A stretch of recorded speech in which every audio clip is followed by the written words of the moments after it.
nanya moderator. Dinono, halo Dinono. Mbak Retno, apa kabar? Baik. Kalau seandainya kata dalam satu waktu minum kapsul pegagan, minum dengan tujuannya memori, kemudian santom tujuannya adalah untuk peredaran darah, terus minum lagi habatul sauda, minum sekaligus bleng gitu. Pernah dengar bahwa setiap kali minum itu kan terdiri dari campuran aneka rupa yang akan dibersihkan di ginjal. Nah, apa ginjalnya nggak terlalu berat? Monggo, Bu Rafi. Ya, jadi prinsipnya gini, Dek. Dino, maaf ya saya manggilnya Dono. Iya. Salam tuh semua nih, Mbak Yu, sing ayu-ayu dan penuh semangat nih, ya, Mas. Oh, Allah. Jadi begini, yang merusak ginjal itu apa? Yang merusak ginjal itu kalau dia itu bukan makanan. Itu kan disaring oleh ginjal. Kalau itu dimakan terus, ya ginjalnya akan nyaring terus, ya kayak saringan aja. Kalau dipakai terus lama-lama rusak. Nah, pegagan itu apa? Pegagan itu daun biasa dimakan oleh orang-orang secara langsung, jadi sebagai lalap. Nah, kita tiap hari makan sayur juga kan, Dino. Jadi sebetulnya dia nggak apa-apa gitu. Nah, yang diwaspadai begini, jangan sampai makan yang sebetulnya dia itu semuanya bukan yang di dalamnya itu makan. Nah, itu yang diwaspadai. Misalnya kita senang jahe, ya kan? Kita makan jahe, ya nggak boleh dong, karena jahe itu banyak sekali ya serat apa yang kasar gitu. Tapi ya itu yang bukan harus dimakan. Nah, itu kalau yang kita makan itu nggak boleh. Tapi kalau itu ekstrak, ya ekstrak itu diambil yang edible-nya, nggak masalah gitu loh. Jadi kita makan asal itu edible, itu nggak masalah. Karena di ginjal, ya ginjal nggak masalah, semua makanan akan lewat dia tenang-tenang aja, dia toh semua sudah diserap, yang harus lewat ke ginjal, itu hanya yang tidak bisa diserap. Nah, kalau itu makanan, kita anggap saja bahwa pegagan itu adalah sayur sebetulnya. Karena orang makan tiap hari toh nggak apa-apa, karena memang dia apa-apa. Tapi kalau kita makan misalnya daun nangka, dia tidak edible semuanya dalam. Nah, itu berbahaya gitu. Jadi seperti itu ya, Denu ya. Jadi satu, kita harus tahu bahwa makanan itu adalah edible keseluruhannya. Satu. Yang kedua, yang kita minum adalah dia ekstrak. Berarti yang edible saja yang kita minum, yang komponen aktif dan edible. Yang tidak, kebuang semua. Seperti itu, Deno. Jadi nggak ada masalah. Karena itu nggak akan nyampe ke ginjal. Biasanya sudah diserap habis oleh tubuh kita. Ya. Mungkin sedikit tambahan ya. Jadi, waktu itu saya konsumsi daun salam. Ya. Saya seduh, direbus, kemudian minum. Itu setiap hari dengan harapan kolesterolnya turun gitu ya, 2007-an itu. Kemudian ketemulah dengan salah satu dosen Undip, ngobrol-ngobrol, terus dia cerita begini, Pak Singgi, kalau konsumsi herbal untuk tujuan diambil fungsi kesehatannya, khasiatnya, jangan tiap hari. Jadi 1 minggu, 2 minggu istirahat. 1 minggu, 2 minggu istirahat gitu. Jadi syaratnya dia itu maksimal 2 minggu terus-menerus, setelah itu istirahat dulu, break dulu. Nah, mungkin itu salah satu cara juga untuk menyesuaikan ya gitu. Tapi kalau untuk yang pegagan ini kan dia termasuk salah satunya itu antidiuretik ya, memperlancar kencing juga gitu. Jadi mungkin untuk ginjal nggak ada masalah gitu. Tapi kalau pengen aman ya kasih break lah gitu ya, kasih istirahat. Ini dikasih saya minum ini lalu sebulan sekali minum tiap hari, tapi saya break 1 minggu gitu. Ada jedanya ya, tunggu.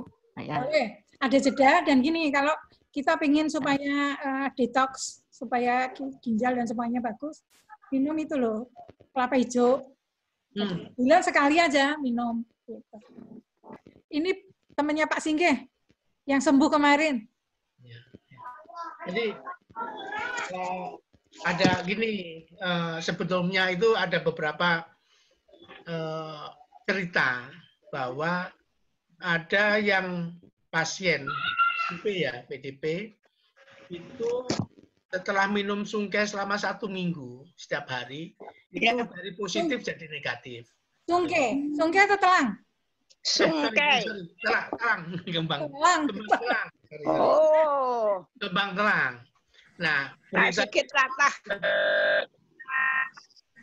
berita itu muncul di grup kantor, yang kebetulan waktu itu ada teman yang juga lagi sakit.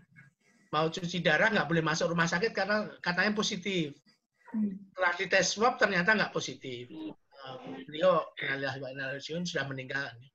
Dan kemudian ini saya ceritakan salah satu teman dirawat di rumah sakit karena COVID. Sudah 3 minggu dirawat, mulai tanggal 1 Mei. Kemudian saya sarankan coba deh minum kembang telang gitu. Terus dia sudah minum udah 2 hari. Kemudian setelah minum dia itu 1 minggu juga. Itu kemarin sehari sebelum Lebaran sudah boleh pulang. Saya nggak tahu apa karena kembang telangnya atau kalau COVID itu di rumah sakit itu nggak dikasih vitamin untuk memperbaiki kondisi tubuh katanya gitu. Nah mungkin itu salah satu indikasi juga, makanya terus akhirnya kita nah ternyata salah satu yang diunggulkan di kembang telang itu adalah memperbaiki imunitas. Kalau di Sunda kan untuk tetes mata ya, matanya Mbak Media? Iya, saya mute. Ya, makasih Pak Singgi. Ya, untuk Ibu Raffi, jadi Ibu di pasar, di supermarket kan itu banyak dijual teh pegagan ya Bu ya? Oh ya. Nah itu kita seduh kayak teh aja itu khasiatnya udah sama ya Bu? Kalau seduh saya nggak tahu ya. Kalau yang bagus itu direbus. Oh direbus, tapi dia di dalam kemasan kayak teh gitu kan? Jadi iya. Itu yang udah dikeringkan dulu, Bu Raffi. Jadi ada yang jual, dia itu sudah dikeringkan, kemudian dikemas pakai saset itu. Saya ambil dulu contohnya sebentar ya Pak. Oh, iya. Jadi tapi modelnya kayak teh celup. Berkurang ya? Iya, mesti ya. Tapi Pak Singgih. Ini ya. Bu Eko juga ini, Pak Heri. Ya. Tapi Eko Wati 77. Ada lagi Eko Wati 79. Ya. Aku mau nanya, Bu Raffi. Jadi Bu Raffi. Ya. Sebentar Bu Eko. Silakan Mbak Media. Ya bentuknya seperti ini Bu. Ya. Dijualnya. Jadi biasa saya minum aja dicelup-celup kayak teh. Itu bagus ya. Apa harus saya rebus di panci dulu gitu. Mungkin air mendidih ya. Air baru mendidih dituang lebih bagus daripada bagus ya Bu ya. Dispenser ya. Karena tidak Terima kasih Bu. Oke. Dijual di mana tuh Mbak? Bu Eko Wati. Enggak silakan. Oke. Itu tanaman itu apakah si pegagan itu tadi apakah memang lebih cocok di daerah yang hawanya relatif dingin atau panas ya? Karena saya lihat di Magelang tuh banyak banget itu. Itu ya. Oke, silakan. Ya, itu bisa di mana saja sih. Di daerah dingin ada, misalnya saja kita ke Cisarua ada, tapi di daerah panas juga ada gitu loh. Asal tidak panas sekali ya. Kalau musim kering memang dia berkurang karena kurang air gitu ya. Mungkin gitu. Tapi bisa tetap. Nanti begitu musim hujan, wah langsung penuh banget. Tapi begitu musim kering begini kalau tidak disiram, ya perlahan-lahan pada berkurang gitu. Ya. Itu yang ini ya. Yang satu yang pegangan darat, yang satu air. Yang pegangan darat itu tahan. Pindah ke pot ini juga masih seger ya. Ini saya ambil kemarin. Ini saya ambil tadi pagi. Udah mulai letoi. Ya. Kayaknya yang pegangan air itu memang cocoknya di tempat-tempat berair gitu. Ya kalau yang Sama Pak Singgi, sama yang saya temukan di Matano itu, dia itu ya. keluar dari danau. Udah letoi ya. Jadi memang kayaknya itu aja kuncinya. Jadi yang ini memang nggak ada airnya. Jadi kemarin saya cabut itu di pot yang tidak ada airnya. Ini sampai sekarang seger, udah 2 hari. Tadi pagi ini. Jadi kayaknya memang nggak tahan. Dia harus banyak air juga, kayaknya ya.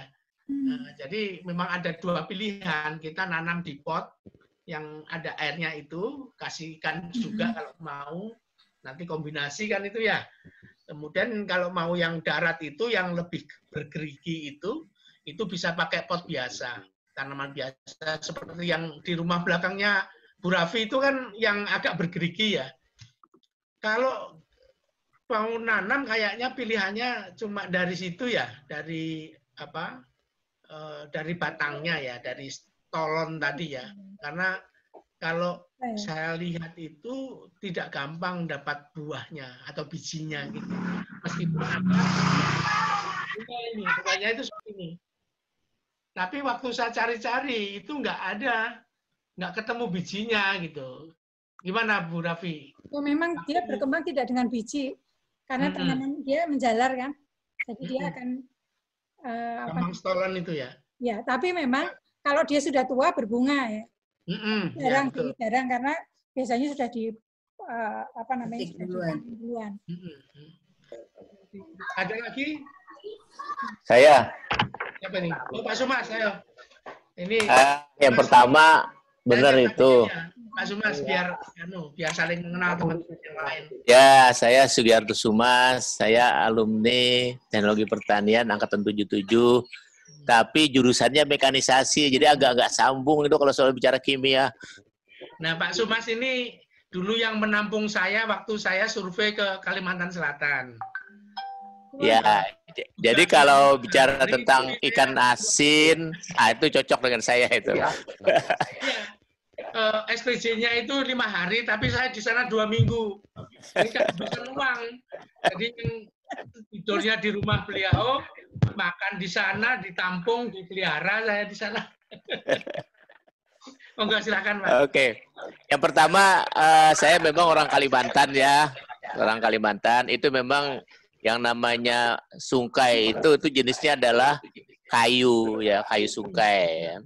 Kayu sungkai ini termasuk golongan kayu yang cukup keras. Jadi kalau ada kayu ulin ya, itu cukup kuat. Nah, sungkai ini juga di bawahnya sedikit ya. Jadi ini tentu kalau untuk dikembangkan berarti kita harus mendapatkan daunnya dari alam yang kita nanam. Berbeda dengan yang kita bicarakan ini kan bisa dikembangkan dengan baik ya. Nah, oleh karena itu kalau mau sungkai, nah nanti kita kirim daunnya, kita carikan rapi di Kalimantan. Nanti kita pesan, mungkin bisa dikirim. Itu yang pertama. Terima kasih sebelumnya. Iya, Bu Retno. Kemudian yang kedua, saya tertarik tuh mau mencoba itu, Rapi, gimana cara pengirimannya itu, delivery-nya itu. Saya itu sekarang buatkan teman-teman yang mau tuh yang iya, itu aja 2 hari itu aja. Ya, terus ada Mbak Nari, Bu Wisnu, Mbak Retno belum. Mesti ben ora cepet pikon ya, Pak. Pak Sumas, kalau aku juga dong Bu Bibit. Saya di rumah saya Kayaknya ada satu Bu Bibit.